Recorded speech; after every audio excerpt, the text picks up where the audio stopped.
Eh bien, bonjour à tous et bienvenue dans ce nouveau module dédié aux réseaux sociaux qui fait suite à la première partie concernant l'utilité des réseaux sociaux, qu'est-ce que c'est et à quoi ça sert.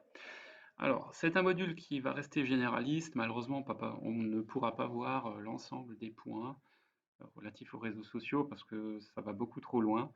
Donc ce document et ce cours va surtout vous donner un certain nombre de ressources en ligne que je vous invite à consulter selon vos envies, vos besoins.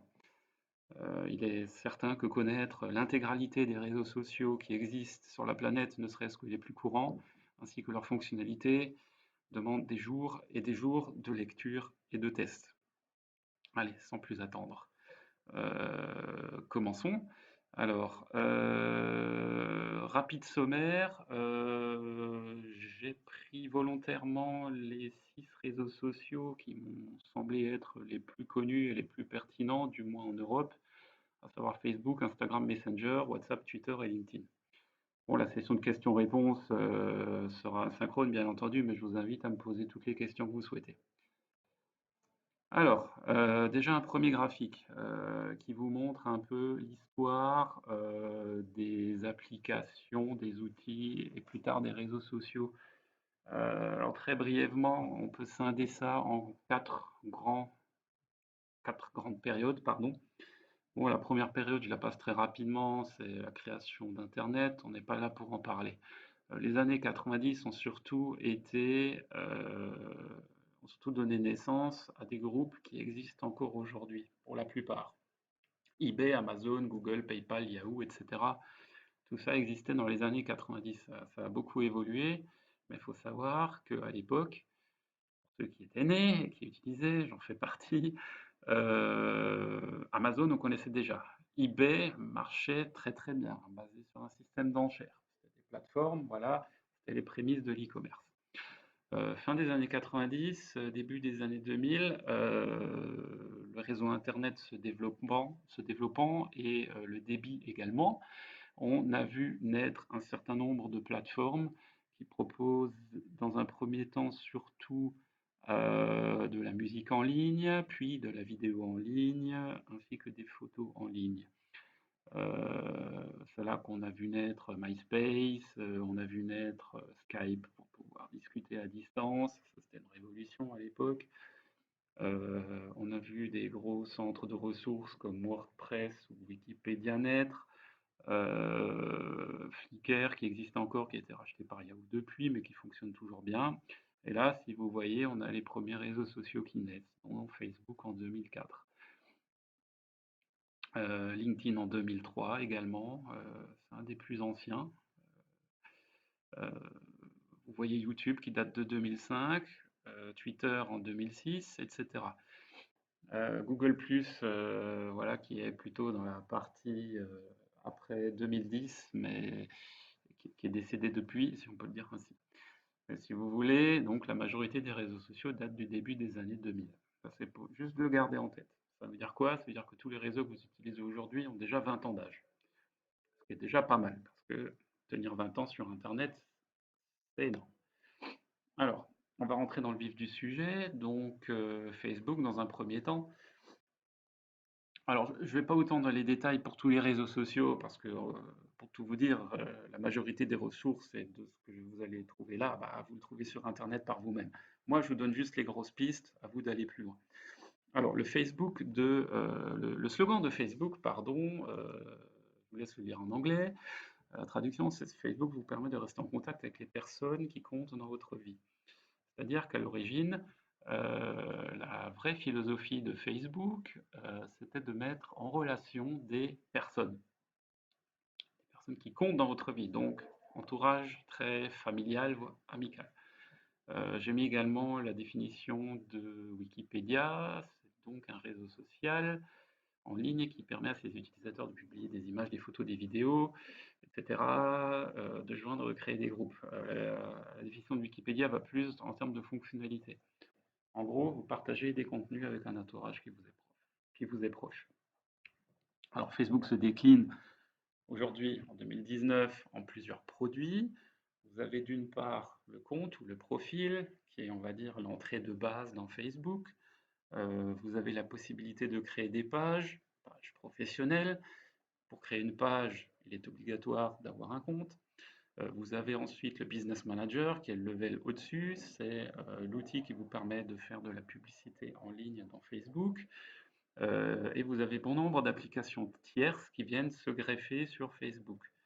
Ça s'appelle plugins. Je ne les ai pas listés parce qu'il y en a des dizaines, si ce n'est pas des centaines. Il y en a qui sont reconnus nativement par Facebook ou d'autres qui viennent simplement se greffer dessus.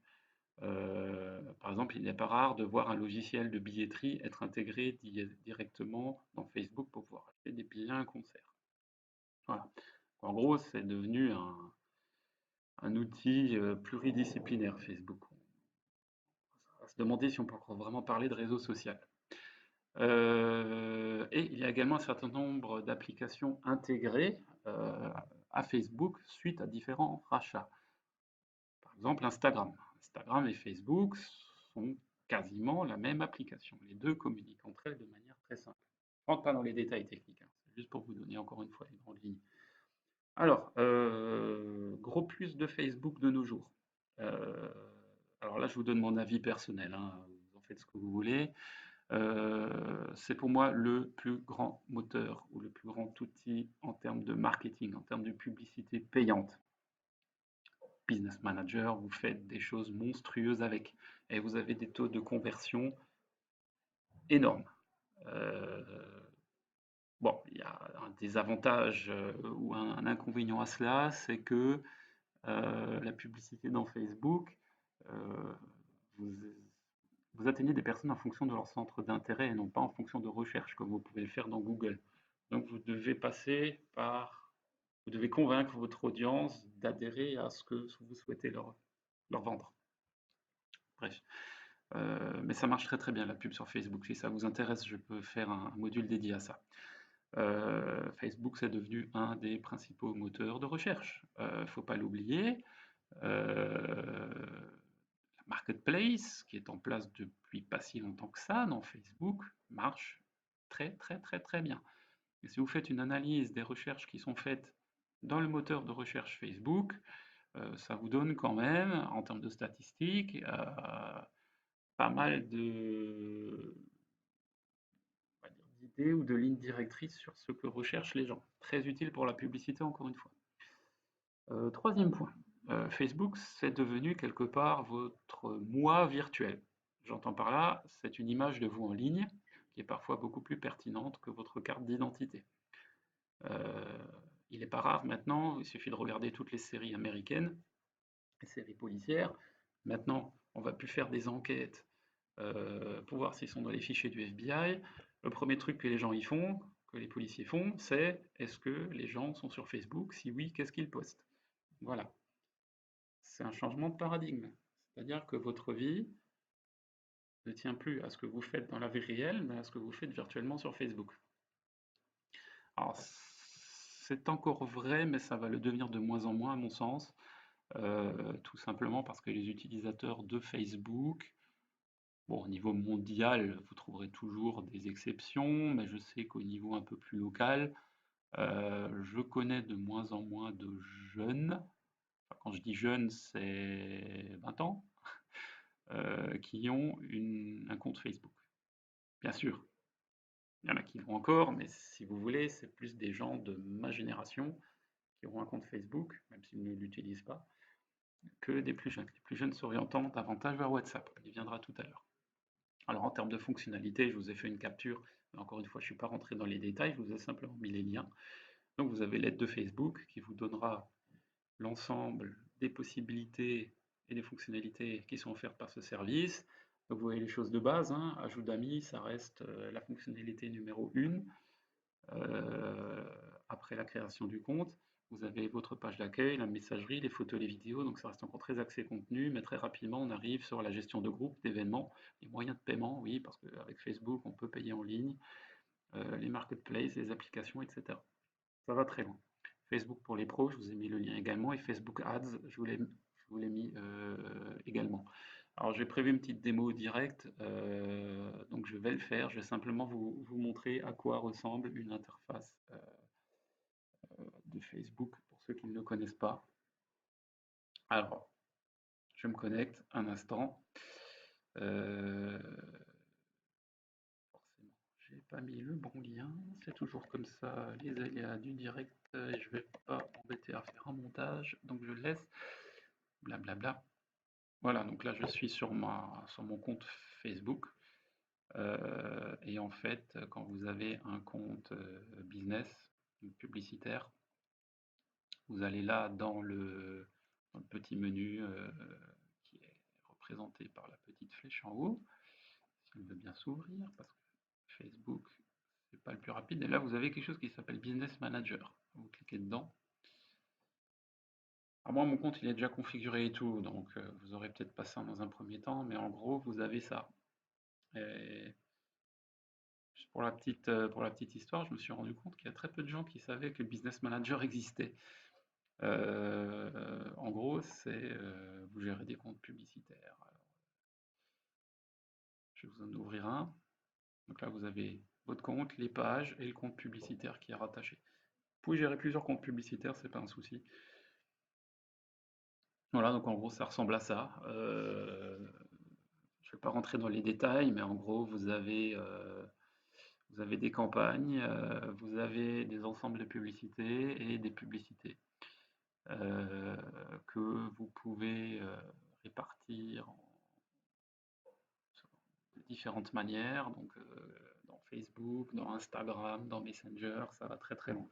Certaines pubs se révèlent même être très intrusives. Gros avantage, c'est que les taux de conversion et de retour sont très très bons. Après, il faut apprendre à gérer ça, il y a une histoire de coût à prendre en compte, il faut comprendre le fonctionnement. Euh, voilà, au moins vous aurez vu à quoi cela ressemble. Je vais juste retourner sur ma page de présentation. Voilà, donc si vous avez des questions sur ces aspects publicitaires, je suis prêt à vous faire un module dédié à ça. Ensuite, Instagram, son historique, je ne vais pas rentrer dans les détails, je vous laisse découvrir par vous-même. Je vais souvent citer le site de Numérama, ils ont fait des très belles, des très bonnes cartes d'identité qui résument très bien l'histoire des réseaux sociaux. Donc je vous invite vraiment à les consulter.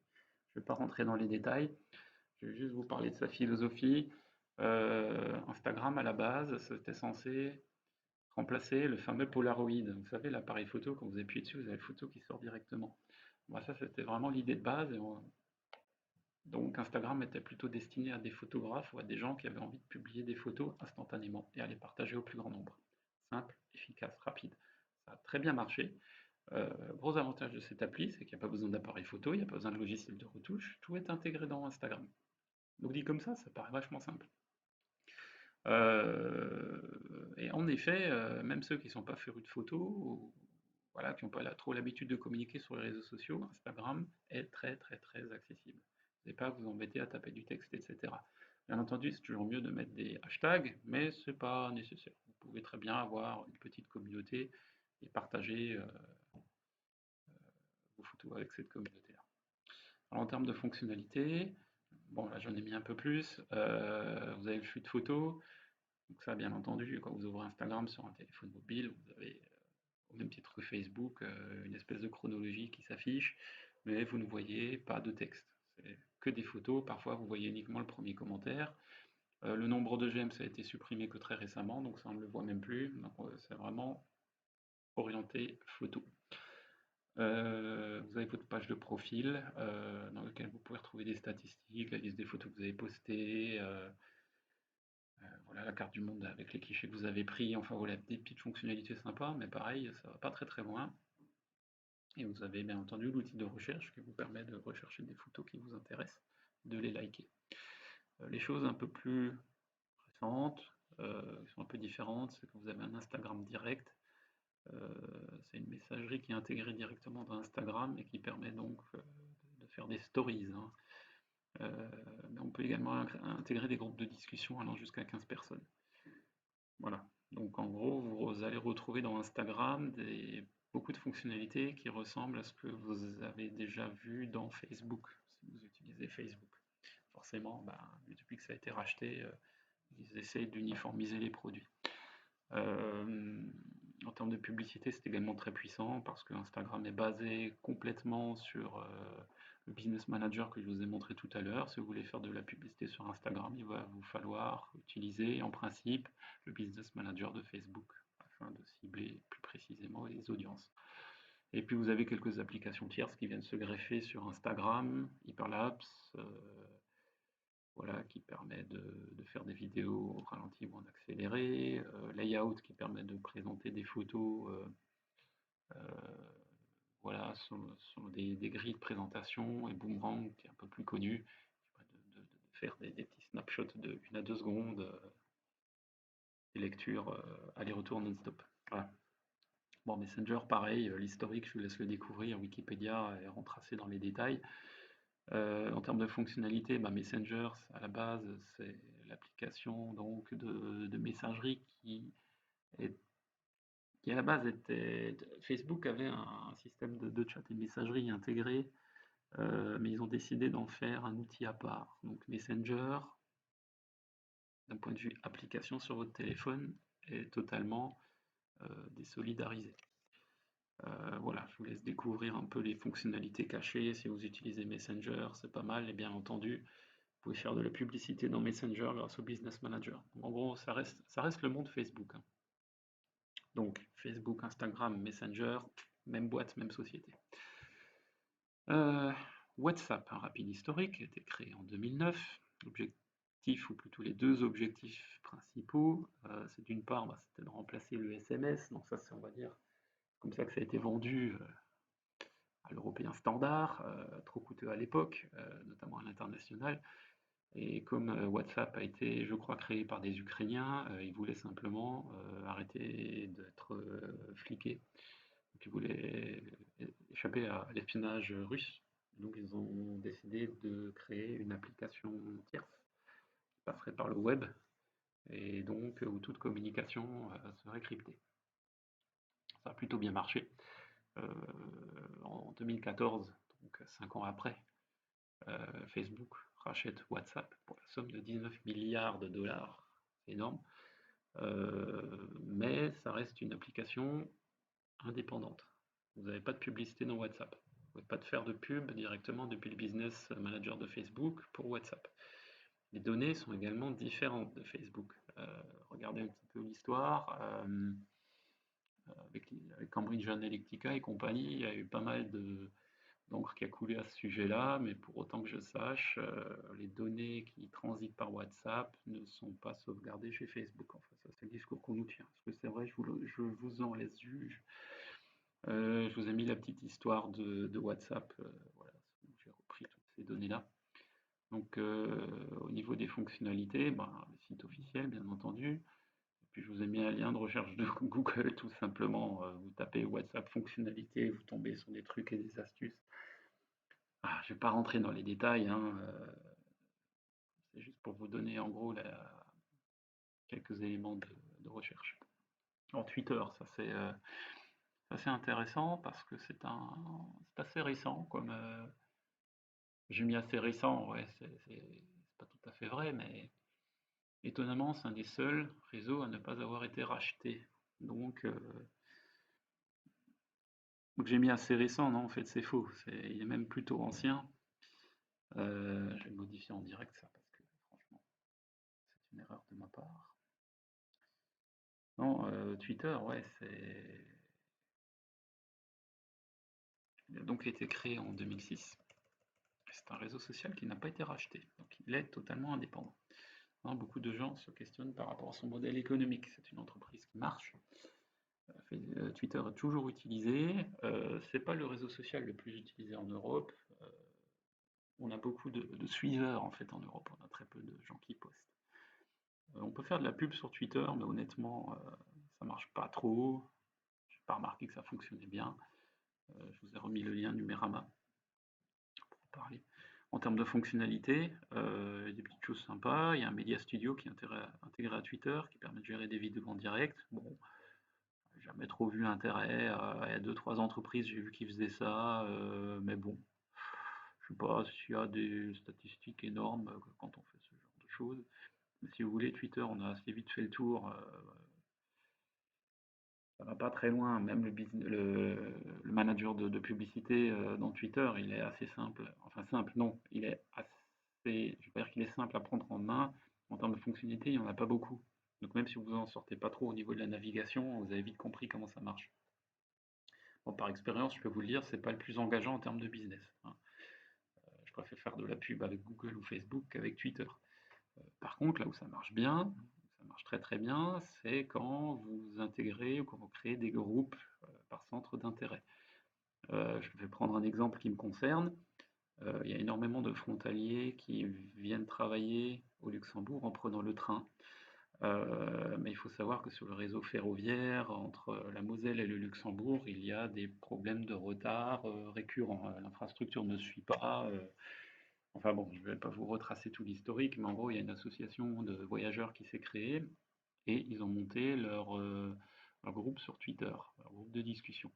Et là, ça fonctionne parce que vous avez globalement le frontalier moyen qui va avoir les informations en priorité. De la part des usagers du train, eh ben, en étant abonné à ça, il reçoit les notifications directement.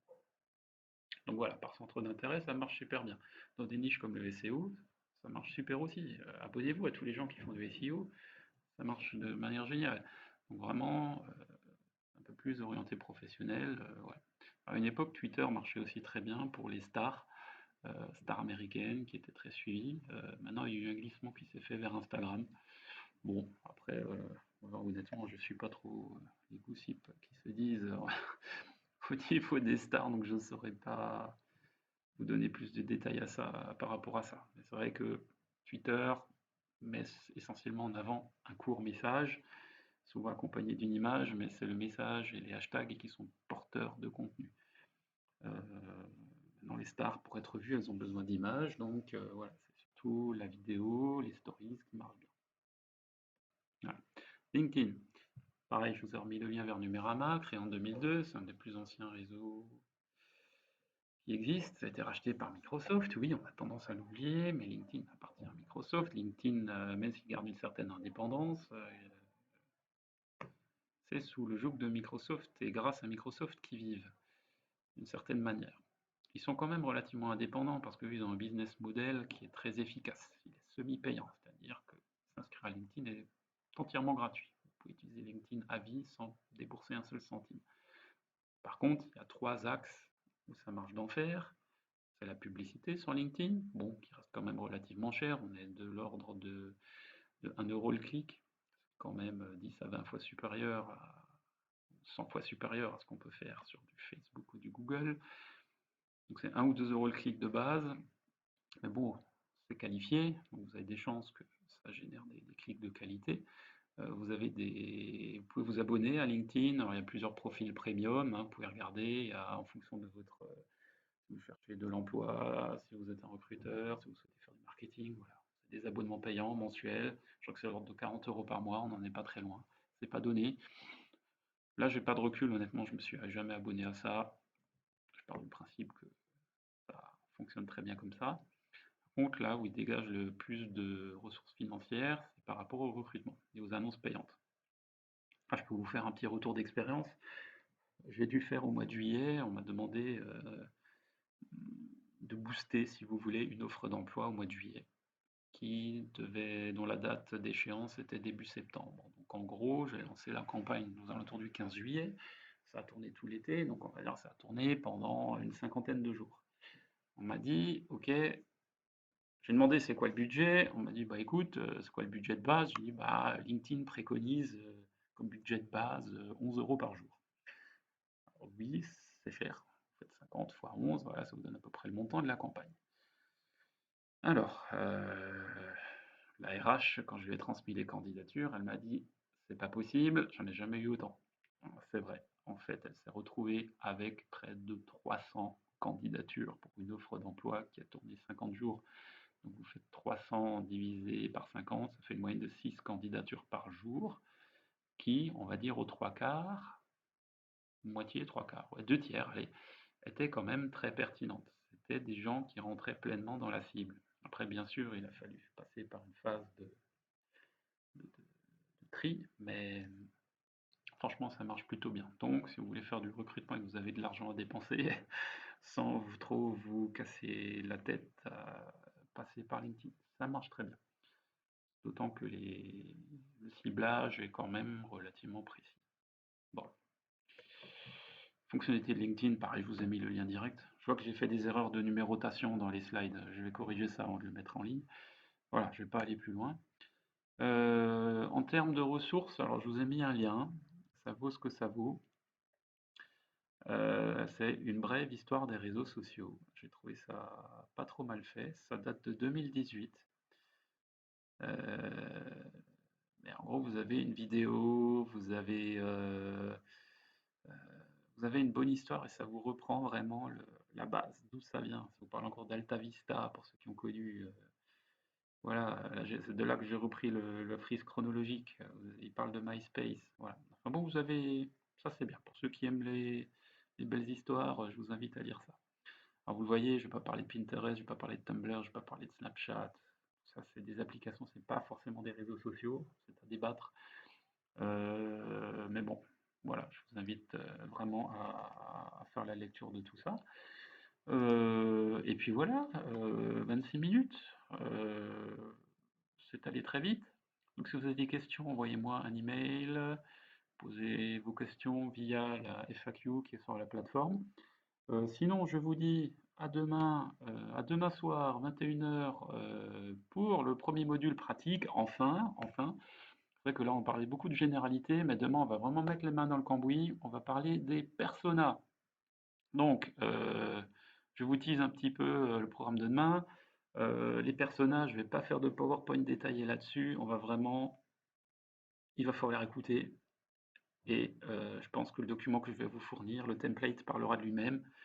Je vais vous donner également mon retour d'expérience là-dessus. J'espère que ça vous servira. Et vous verrez, c'est pas la mer à boire, mais c'est un outil incontournable. Sur ce, je vous souhaite une très bonne journée. Je vous dis à bientôt.